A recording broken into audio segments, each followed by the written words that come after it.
urubanza ruregwamo Paul Rusesabagina, Nsabimana Callixte n'abandi bagera kuri 19 rwagombaga gusomwa kuri wa gatanu tariki 20 y'ukwezi kwa munani rwimuriwe ku 20 y'ukwezi gutaha kwa 9.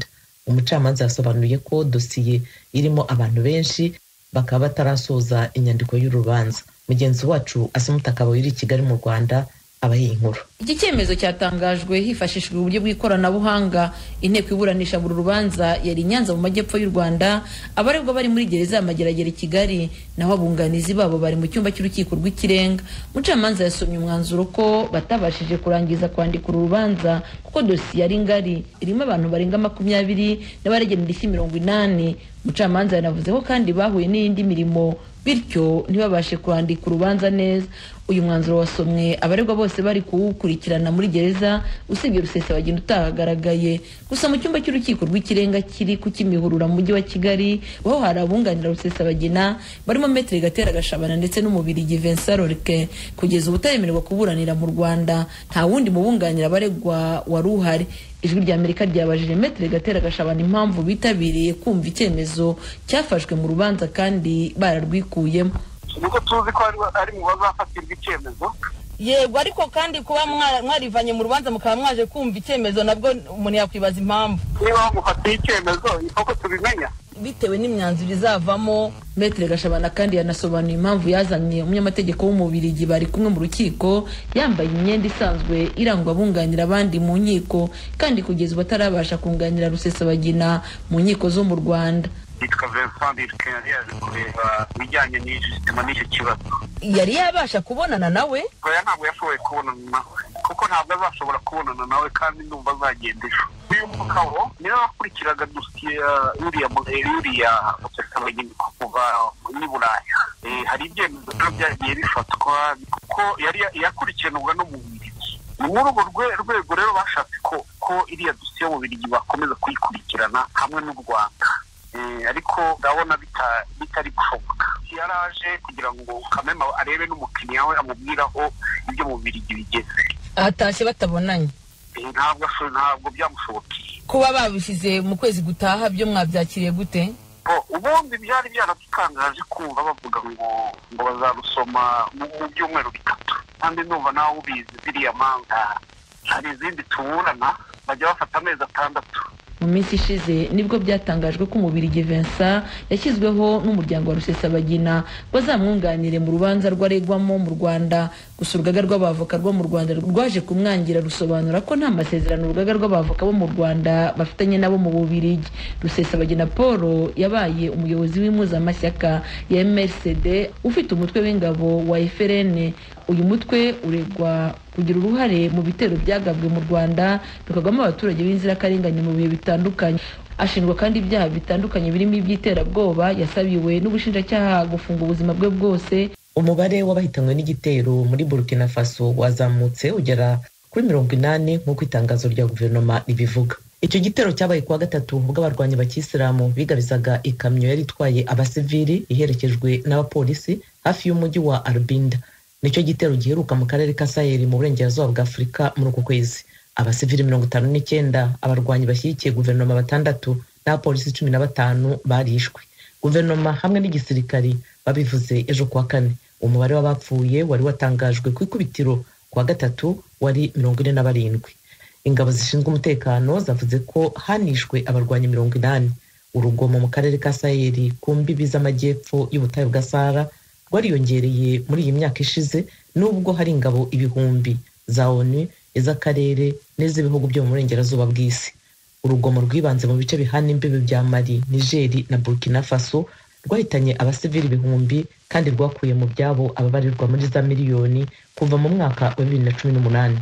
Leta ya Uganda yahagaritse ibikorwa by'amashyirahamwe hatabogamiye kuri leta 58. Ni icyemezo rimwe mu mashyirahamwe rivuga ko ari itotezwa rya politiki. Ibindi kuri iyi nkuru murabigezwaho na Fidel Niyongabo.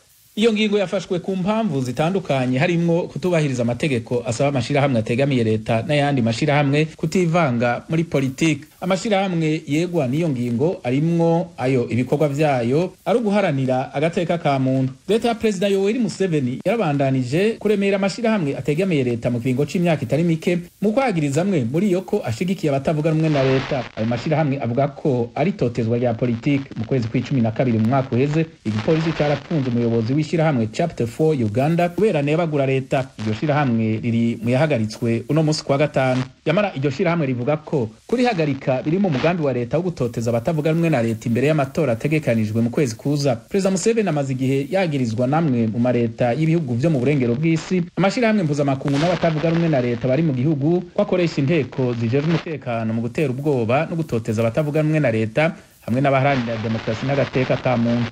Hari ubwoba ko abantu 52 baba bapfuye mu gihe umwe ari we warokotse ubwo ubwato bwari butwaye abimukira bwarimo kwerekeza muri Espagne bwibiraga mu nyanja ya Mediterane. Iyi nkuru nayo murayigezwaho na Fidel Niyongabo. Iyo mpanuka yabereye mu ibahari Atlantique, umupfasoni umwe wenyene yarokotse yabwiye abamutabaye ko ubwato yarimwo bwari bwavuye mu karere ka Afrika mu ntango zindwi irangiye butwaye abimukira 53.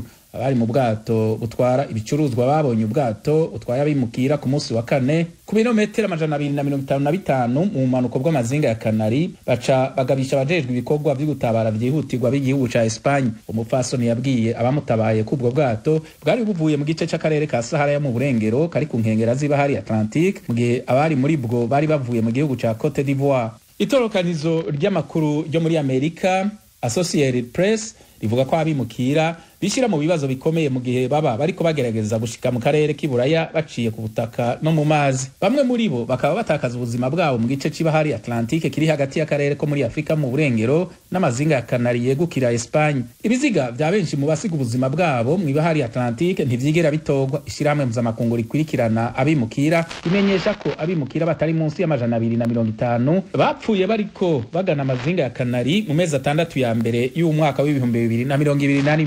Ayo yaramwe mu makuru avugwa hirya no hino ku isi. Fidel Niyongabo harakoze kumfasha kuyabagezaho. Iyi ni radio yanyu Ijwi rya Amerika ivugira Washington DC mu Kirundi no mu Kinyarwanda. Tubibutse ko mushobora gusanga ibiganiro byacu ku rubuga rwa internet kuri wa3.radio.voa.com. Tugenda noneho mu karere k'ibiyaga bigari bya Afurika. Umukuru w'igihugu cy'u Burundi yakoresheje inama rukokoma yerekeye ubukungu n'iterambere ry'igihugu. Ni inama yitabiriwe n'abagwizatunga, amabanki, impuguke mu by'ubukungu n'abandi. Perezida Evariste Ndayishimiye ahamagarira izo nzego zose gukorera hamwe kugira ngo ubukungu bw'igihugu burusheho gutera imbere. Atangazwa nuko zahabu n'andi mabuye y'agaciro ahari adatuma igihugu kigira ubukungu burenze ubwo gifite ubu. Mugenzi wacu Pierre Claver niyo nkuru abahinkuru irambuye. Umukuru w'igihugu cy'u Burundi yifuza ko inama rukokoma y'ubutunzi n'iterambere yakoranye kuri wa gatanu i Bujumbura yerekana intambamye zose zihari n'umuti wotogwa kugira ngo ubutunzi bw'igihugu bw'isununure. Ico Perezida Evariste Ndayishimiye yemeza ko yamaze kubona nk'intambamyi n'ubukene ugusesagura amatungo ya leta n'ibiturire. Kubwiwe inzahabu n'amabuye y'agaciro Uburundi bufise hamwe byocukugwa neza amafaranga bivuyemwo agashigwa mu kigega ca leta vyoterera intambwe ikomeye mw'iterambere. Atangazwa nuko atariko biri. Muga vyose ndamaze kwibona neza bihagaze ku kwanjanjwa bigahagarara ku bunebwe n'ahandi Imana yaduhaye ibikwiye. Ivyo bihugu biteye imbere ni igiki bifise kama Uburundi butagira? Bifise ubutare, bifise isi, bifise abantu b'umutima w'ubwenge bashobora gukora bakiyumvira ico bokora. Mbega tweho muri ivyo tubuziki ndavya Abarundi ivyo bakora mu mahanga ngene bafasha ibindi bihugu gutera imbere, mugabo mu gihugu cabo bikabananira. Mvuga nti no mutima w'ubwenge wahumirije, dufise umuzirikanyi uhumirije, turi kumwe twese birashoboka. Umuhinga mu by'ubutunzi Faustin Ndikumana atwara shamwe Parsem nawe nyene yitavye iyo nama. We wasanga hakibuze abahinga n'abashakashatsi bomera nk'abahanuzi mu by'ubutunzi bw'igihugu. Ntidushobora gutera ibidafashe ibipimo kuvuga tuti PIB mu Burundi ubingana gute, umwimbu ku munyagihugu ungana gute, dushaka ko bija hehe, abakene ingana gute. Dushobora gutera imbere utavuga ati ngezaha kandi nifuza gushika ntidushobora kuvuga ngo umugwimbo wiyongereye umwimbo wagenze neza ivyo bintu ibicitse imvugo ya politiki. Hanyuma ikindi dusaba cyane nuko conseil économique et social n'umugwi uri wanditse ibibwizwa shingiro kugira abantu biyumvire cyane ku by'ubutunzi bafashe gutera ibintu none uri hehe iyo ugifite ingwara z'ubutunzi umugwi nk'uyu ugasanga ntacuri kurafasha kiboneka. Ikigo c'ubushakashatsi gikomeye cotuma kizana n'amahinduka ibintu byose biri mu bushakashatsi. Izi ngwane dufise haba mu by'ubutunzi n'igwara ry'abantu hari ubushakashatsi kikadufasha kuza turatora inyishu zifatiye ku bwenge n'ubuhinga. Iyi nama rukokoma mu by'ubutunzi yitabwiye n'abagwizatunga batandukanye, abatwara amabanki nk'ibanki nkuru y'igihugu n'izindi, abigisha muri za kaminuza, abahinga mu by'ubutunzi n'abandi. Umukuru w'igihugu Ndayishimiye arakarira abategetsi batorohereza abagwizatunga mu guteza imbere ubutunzi. Nico gituma twatunganije amakoperative kugira ngo abari mu guhingura nabo baze baronke ivyo bahingura. Abo bose bari ku kivi mugo no munsi bambaza ngo isoko iri hehe. Mwebwe bagwizatunga mwaje ngaha, aba barimyi bamaze kuja ku kivi ni mubahe isoko aronke bashorera kugira muhingure.